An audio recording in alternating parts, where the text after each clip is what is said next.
Mpaki hapa. Mpaki hapa.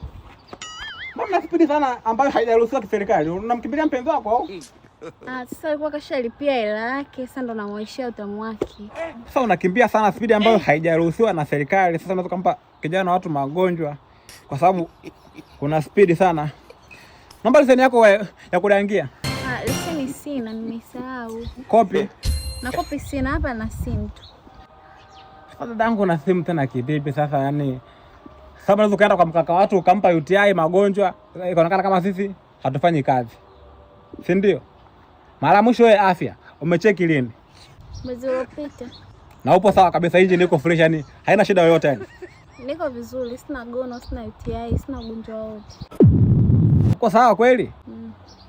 Malaria au una wewe? Sina.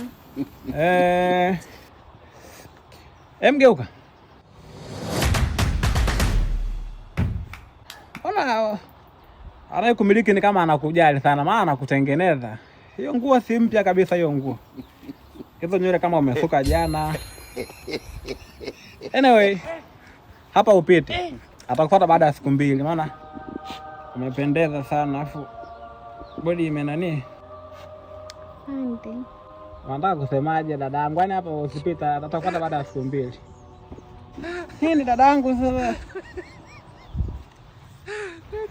Pita basi naenda kwa mpenzi wako wewe. Wanataka kunimaliza.